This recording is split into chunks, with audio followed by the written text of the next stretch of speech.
अंदर एड़ा फर्द हुआ जिन जे अंदर जिन का तहज्जुद की नमाज फौत कौन थई, उम्मत का फौत कौन थई है, पर इमामुल अंबिया का फजर की नमाज फौत थी वही है। अवा मौलवी का बुधो होंदी है रिवायत।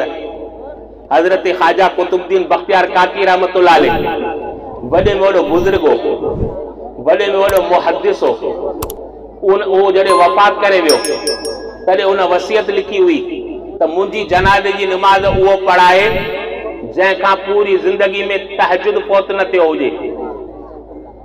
हाणे जनाज़ो रखियो आहे, वॾा आलिम मौजूद आहिनि, वॾा बुज़ुर्ग आहिनि, वॾा मुफ़स्सिर वेठा आहिनि, वॾा मुहद्दिस वेठा आहिनि, पर केर बि अॻिते कोन वधियो। उन्हनि ॾिठो त असांखे त फ़र्ज़ नमाज फौत थी वियो आहे।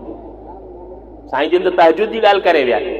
काफ़ी जॾहिं देर गुज़री उन वक़्त जे अंदर जेको मुसल्ले ते अची करे बीठो उहो सुल्तान शमसुद्दीन अल्तमश हो, जेको हिंदुस्तान जो वज़ीर आज़म हो। उहो अची करे मुसल्ले ते बीठो ऐं उन अची करे चयो त उहो शख़्स आऊं आहियां जंहिंखां तहज्जुद जी नमाज फौत कोन थई आहे, जंहिंजो साईं जिन खे इल्मु हो। मूं त सम्झो पियो त साईं जिन मुंहिंजो राज़ लिकाईंदा, पर पाण जॾहिं दुनिया मां मोकिलाए विया त मुंहिंजो राज़ बि ज़ाहिर करे विया। अहिड़ा माण्हू हुआ असांजे मुल्क जा हुकुमरान, जंहिंखां फर्ज़ त फर्ज़, सुनतूं त सुनत, पर राति वारी तहज्जुद फौत कोन थई। हाणे हसन सुल्तान शमसुद्दीन खां तहज्जुद भी फौत कोन थियो, हजरत हसन बसरी खां सुनतूं फौत कोन थियूं थियनि, पर इमामुल अंबिया खां फजर जी नमाज फौत थी वई। लैलतुल तहरीस जो वाक़ियो आहे। हदीस के अंदर अचे तो त साईं जन जॾहिं सफ़र करे थका तॾहिं हिकिड़ी जॻह ते स्टे कयऊं, तॾहिं पिरा फुटण वारी हुई, बाक फुटण वारी हुई। हजरत बिलाल के चयऊं त बिलाल हाणे सुबुह जो सोजरो थियण वारो आहे, इकला लनल लैल, तुंहिंजी इहा ज़िम्मेदारी आहे, तूं राति जी हिफ़ाज़त कजे, जीअं ई पिरा फुटे असांखे उथारजे। हजरत बिलाल जो साईं खुटको ई न करियो। हजरत बिलाल ठूठ खोड़े उभरंदे पासे ॾांहुं मोह करे सुम्ही रहियो। तां त जीअं ई सोजरो थिए तां यकदम उथां। जीअं ई हजरत बिलाल सुतो, साईं जिन बि आराम में आहिनि, सभु सहाबा किराम आराम में आहिनि। हदीस के अंदर अल्फाज आहिनि, फमा ऐक़ज़हुम इल्ला हरु शम्स। बिलाल सुतो पियो आहे, सहाबा किराम सुता पिया आहिनि। 1,24,000 नबियनि जो इमाम इमामुल अंबिया जनाब मोहम्मद मुस्तफ़ा आराम में आहिनि, तॾहिं वञी करे सुजाग थिया जॾहिं सिज कनी ॿार कढी, सिज उभरी वियो। सिज जे उभरण खां पोइ निमाज़ अदा थींदी कोन थींदी, माना निमाज़ फौत थी वई।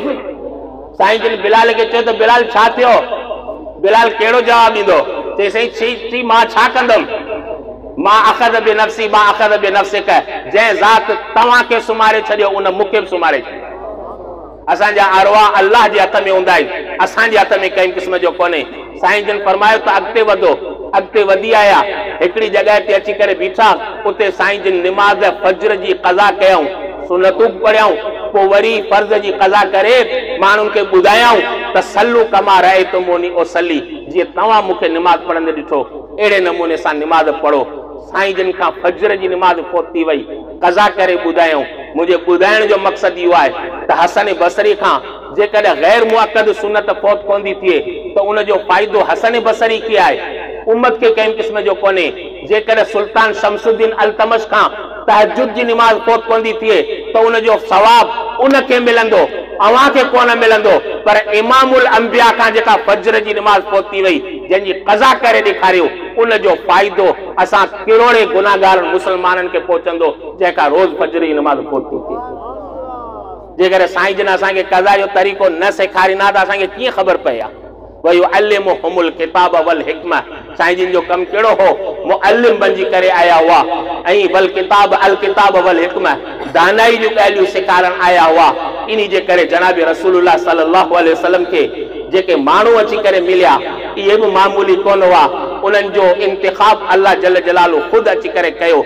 जी मुस्लिम शरीफ जे अंदर अल्फाज आहिनि त इख्तारहुमुल्लाहु ले सोहबत रसूलहिम, साईं जिन पाण मुंतखब हुआ, पर जेका अल्लाह जल जलालहू साईं जिन के माण्हू जेके संदस सोहबत के लाइ उहे चूंडी अची करे ॾिना, जंहिंजो नालो सहाबा किराम, जंहिंजो नालो अशर मुबशर, जंहिंजो नालो खुलफाए राशिद। इहो बि इंतिखाब अची करे थियो।